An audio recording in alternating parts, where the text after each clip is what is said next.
Hi, good morning everyone. 미라클 모닝의 박재만 목사입니다. 오늘은 열왕기 하 8장 내용을 말씀드리겠습니다. 엘리사가 이전에 아들을 살려주었던 수넴 여인에게 곧 큰 가뭄이 7년간 있을 테니까 잠시 이 땅을 떠나서 블레셋에 머물라고 알려줍니다.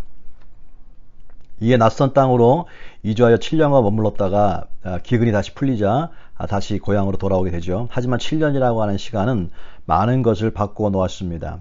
이미 수넴 여인이 살던 집과 땅은 다른 사람의 소유가 되었겠죠.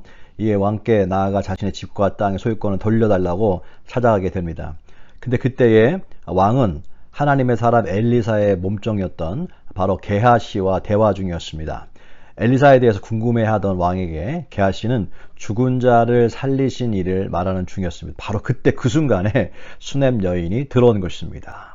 게하시는 그 여인을 보고 너무 놀라며 내가 지금 현재 말하고 있는 그 주인공이 바로 저 여인이고 저 아들입니다 라고 말합니다. 우연치곤 너무나도 극적이죠. 왕은 지난 이야기를 다 듣고 난 뒤에 한 관리를 시켜가지고 그 여인에게 속한 모든 땅과 이 땅을 떠날 때에 소유되었던 모든 것들을 돌려주라고 명령합니다. 어떻게 보면 왕에게 있어서는요, 힘들 때 조국을 떠나 타국의 왕명에 있다가 형편이 나아지니까 돌아와 자신의 땅을 돌려달라고 하는 이 여인이 이기적이고 파렴치한 사람으로 취급할 수도 있는 상황이었어요. 하지만 게하시와의 만남을 먼저 하나님 준비해 놓으시고 기가 막히게 퍼즐을 맞춰 놓았던 것입니다.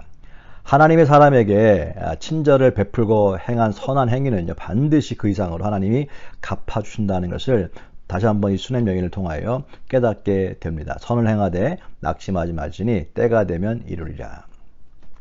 이어지는 사건이 있어요. 엘리사 영향력이 이스라엘뿐만 아니라 이방 나라까지 미치고 있음을 보여주는데요. 아람 왕 벤하닷이 병이 듭니다. 이때 엘리사가 그것을 방문 중이라는 소식을 듣고요. 왕은 신하 하사엘을 통해서 자신의 병이 어떻게 될지 물어보게 합니다. 하사엘이 엘리사를 만나러 가서 정중히 찾아가가지고요. 왕의 병에 대해서 묻습니다.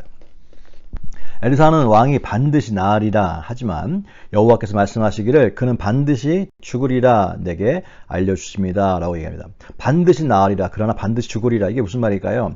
엘리사가 하사엘을 뚫어지 쳐다봅니다. 그리고 말하죠. 너는 무자비하게 살인을 하게 될 것이고 폭력으로 아람의 왕이 될 것이다 라고 얘기합니다.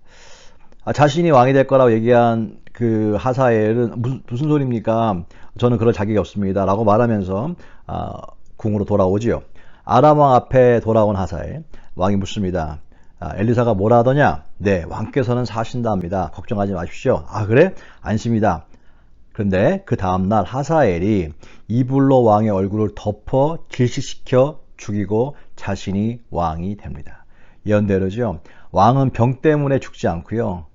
병 때문에 죽지 않고 살 것이지만 다른 일로 인해 죽게 되게 된다는 엘리사의 예언이 이루어진 것입니다.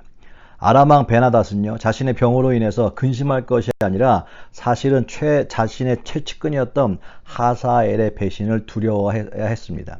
그러니까 이렇게 한치 앞을 못 보는 존재임을 깨닫게 됩니다. 자, 오늘 열왕기하 8장에는 엘리사와 관련된 두 개의 사건을 보여주고 있는데요. 한 사람은 환난 가운데 하나님의 은총을 받은 수넴 여인이었고요. 또 한 사람은 절대 권력자이면서 자신에게 다가올 반역의 칼을 전혀 모르고 죽임을 당한 아람 왕 벤하닷입니다. 두 사람을 통해 두 가지를 깨닫게 되는데요. 수넴 여인은 내가 형편이 좋을 때 하나님의 사람을 잘 대접하는 것, 그 상황에서는 불필요한 것 같고 낭비하는 것처럼 사람들이 얘기할지 몰라도 보십시오. 마지막 반드시 어려울 때가 되니까 그때 베풀었던 선행이 하나님의 사람을 통하여 피할 길을 주시고 그 이상으로 갚아주는 것을 보게 되어집니다. 또 한 가지 7년 일한 타향살이는 고단하고 힘들었겠죠, 사실은. 그런데 다시 돌아올 수 있을까라고 하는 그 상황에서 걱정도 할 수 있었을 텐데 그때에 결국 보십시오. 끝은 놀라운 퍼즐 맞춤으로 하나님이 회복시켜 주지 않습니까? 한편 아람 왕 벤하닷은 또 어떻습니까? 내가 현재 생각하고 있는 문제가 해결될 것이라고 하는 그 기쁨도 잠시 그의 끝은 가까운 사람의 배신으로 끝장나지 않습니까? 뭘 깨닫게 하시는 걸까요? 열왕기하 8장은 무슨 이야기를 하는 걸까요? 성령께서 주시는 음성이 바로 그겁니다. 우리는 현재의 자신의 처지나 상황을 비교하며 즐거워하기도 하고 또 낙심하기도 합니다. 그러나 신앙인은 현재의 상황을 비교하는 사람이 아닙니다. 끝을 볼 수 있어야 합니다. 끝을 비교하는 사람입니다. 현재만 보지 않고 끝을 보며 감사할 수 있는 사람이 되어야 합니다.